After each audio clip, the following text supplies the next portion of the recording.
Welcome to the Webby O'Neill channel. It's a great pleasure today to have a good chat about Sunday's game, the Newcastle game, with my friend Wes Brown and also Keith Gillespie.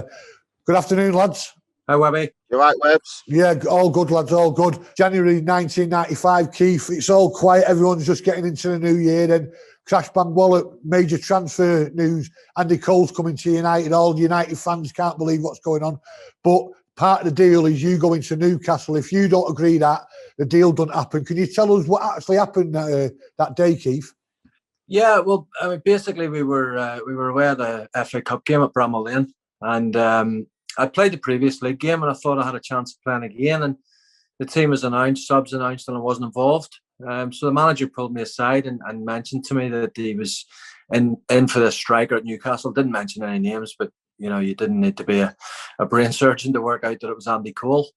He said to me that they want me as part of the deal. He says, do you want to think about it and come back to me after the game? So, you know, within the space of a couple of minutes, I'm thinking about leaving, you know, Old Trafford. And I think it was at a time also where they needed an English striker. They had that silly rule in Europe. And you look at United squad at the time with the amount of foreign players they had, you know, the likes of Dennis Irwin, Roy Keane, Schmeichel, Cantona, Brian McClare, Giggsy even, you know, many more. So they obviously needed this English striker in. And with me being from Northern Ireland, I was a foreigner too. So I watched the game. I was sat beside Ben Thornley, and the manager told me not to sign to anyone, but I sort of got the subject on to Newcastle with Ben, and you know, he said it'd be a great club to play for.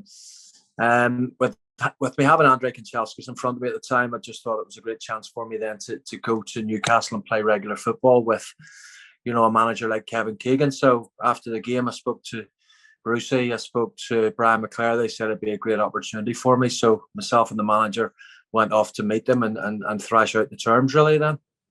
So basically, obviously, I don't know how true it is. The rumours that within a month that United wanted to try and buy you back. Is that correct? Well, they tried in the summer then, you know, before the start of the 95-96 season. The manager, he rang me and asked me would I come back because Kanchelskis had left then. And I think the ruling was maybe gone from Europe as well. So that was just unfortunate for me at the time. But yeah, Gary Neville was able to tell me that he was very close, or Peter Beardsley was very close with Kevin Keegan, and they were on international duty. And Peter Beardsley told Gary Neville about it, that they'd bid $4 million, but Newcastle turned it down. And, you know, I wasn't one, I obviously knew there was interest, you know, and they wanted me back, but I wasn't one to go knocking on doors. You know, a lot of players would have gone knocking on doors and demanded transfer, but that wasn't me. That's not the way I went about things. And, you know, we had a fantastic season there in 95-96 and, you know, pushed United all the way for the league. Yeah. Just going on basically to you now, Wes, obviously your first league, Premier League goal, Newcastle in a 2-1 victory. But obviously people's going to remember that game for one reason, not your great header, but the great straight from Wade. You know, I always remember being behind that in the Stretford end and ducking. What was it like when scoring that first goal at Old Trafford and it was a match winner? Yeah, first of all, happy birthday for yesterday, yeah, Keith, happy birthday, Keith, yeah. Cheers, lads. Another year on. Yeah, but what a feeling, Webbs, mate. First goal, obviously, you know, still young. And everyone, like you said, it's funny as hell because everyone always remembers Rooney's goal, and I always have to throw in my little. Yeah, I scored in that one as well. But yeah, great feeling. I didn't score many goals, mate. So when I did, it was. You know, I always felt really high about it. And that game, I mean, the Newcastle games are always tough, Webbs. Do you know what I mean? Yeah. Even from when I started, always tough games. Newcastle always had a good team, and whenever we played them, it was always difficult. And we had some great games at Old Trafford and St James's Park as well. So, always ones I remember. Yeah, definitely. Just going back to you now, Keith. What do the fans really want up there with the football club? You know, because you'll know yourself as much as an away fan. When I go up there, it can be a hell of a noisy place when they're actually playing football. But what do the fans want? Well, it's just been going on too long now. I think they don't have any ambition with the owners. They're just happy to stay in the Premier League. And obviously, when I'd gone to Newcastle, Kevin Keegan built this team, and we're challenging for challenging for the Premiership. I think we came second 2 years in a row. Bobby Robson took them into the Champions League as well. But now, the fans deserve a lot more. There's been so much talk over the years of takeovers, and they've always broke down. And the fans are just sick of it now.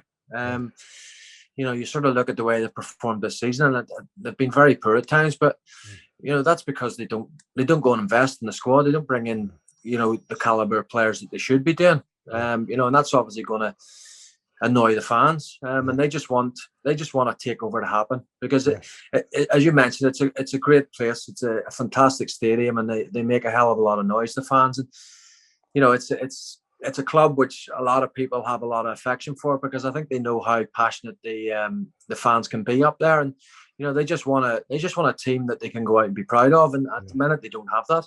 Yeah, just going on, basically, we mentioned his name. Obviously, we've seen over the years of the protests. Mike Ashley, we know he's not liked by the Newcastle fans. He's going to sell, he's making this much money, and it seems to fall down. So is he really that not liked? Did he just want him out totally up there? Oh, totally. I don't know many fans that are actually, for him. They want to change, because what they're seeing on the pitch isn't good enough. And as I said to you, they're just happy to stay in the Premier League, but that's not good enough for Newcastle. They should be, a lot higher up that league. And I feel sorry for Brucey this season, because, when you don't go and invest properly in the squad, and, it's a very average squad, you're not really going to compete. And, Mike Ashley will be happy, finishing 17th, but, Newcastle fans deserve a lot better than that. Yeah, true. Just basically going on, obviously, to the game on Sunday, United have got, obviously, they've gone through a sticky spell in the league. I think 6 points out of the last 15, and obviously what City have done. Wes, it's got to be a performance going on from last night. It was a great performance against Sociedad. Thought before the game it'd be a tricky tie with where they in La Liga. So injury news coming out, Cavani's doubtful, but surely United have got enough if Cavani doesn't play. Yeah, it's weird, isn't it? I mean, there's games this season where you look at the team and the way we perform, and you think, wow. But obviously the consistency isn't quite there. Yesterday, I thought it'd be a lot tougher, but we completely controlled it. Great win, great performance. So you just hope they can get more consistent now and take that into the league, because the teams at the bottom that we have been playing, they've stepped it up, and we've just played average, and we can't afford to do that. Do you know what I mean? We have to sort of stay on the high standard and level all the time, because if we don't, teams are coming out and they're getting points off us. And for where we are in the league and what we want to achieve, we need to do a bit better in that situation. Yeah, definitely. Keith, looking at Newcastle, you said obviously they're not investing in the players. Probably one of the main players this year is the kid Wilson they got from Bournemouth, who's out injured now. It's going to be a massive blow for them. But I've seen him, it's mad, I've seen him at Everton the other week, and he played like Real Madrid. Then I've seen him a week later, they played like my local pub team. So that's the problem with him, consistent, like you're saying. I feel sorry for Steve Bruce. Yeah, they're lost without Wilson for me. They don't have anybody else who's going to score goals. I think he's got nearly double figures. He might even have double figures this season. So it shows you how well he's done. And yeah, you're right. In terms of that Everton game, he could have scored 5 that day. Yeah. But the problem is that they don't have that consistency. He's out now. They don't have anybody who's going to come in and replace him, who's going to hold it up. So it's a real problem for them. I don't see anything other than a United win on Sunday. And United were fantastic tonight or last night. But I think in terms of the league, they need to be able to control games, to see them out when they're winning. You look at the Everton game. They've got to manage that. They equalise against Sheffield United. You think they're going to go on and win it, and they lose it. And there's been other games this season where even Leicester away, where they score late on. There's so many points dropped there. And I'm hoping actually Eric Bailly plays alongside Maguire, because I think he gives them that physical presence in defence. And you could see that last night. I think they work better together. So hopefully that's the case on Sunday. Just before we wrap up, lads, I'll get a prediction off you soon. But I just want to speak to you, Keith, about the right-sided position at United. Obviously, there's a lot of talk over the summer about Sancho. Would it happen? A lot of money. it was going to happen, it wasn't going to happen. I'm glad it never now for the money, what we're saying. Out there, if you see any player, who do you reckon United should go for if he's available for that right-sided play? Because it seems a bit of a problem. I don't see Mason playing there. It's a good short-term gap, but we know Mason's down the middle. So who do you see? Can you throw any names at me?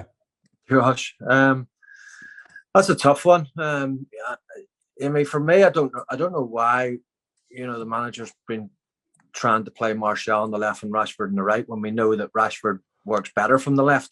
Yeah. He's more effective than Martial. Sancho, has been talked about for a long time, and we know how good he can be. Is there anybody else out there in that sort of position that you could go and get? For me, probably the best player in the league this season probably been Jack Grealish, but he sort of plays on the left as well, so that's a problem. So as far as right-sided players, it's a difficult one for me because I don't think there is that many out there. Bar Sancho. True. Wes, give us a quick prediction then for Sunday, please, mate.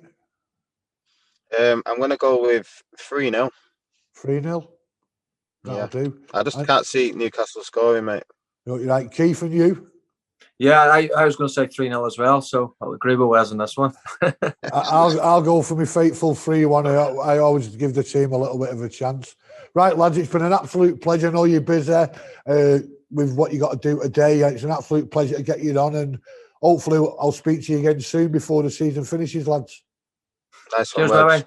Nice one, Keith, mate. Cheers, lads.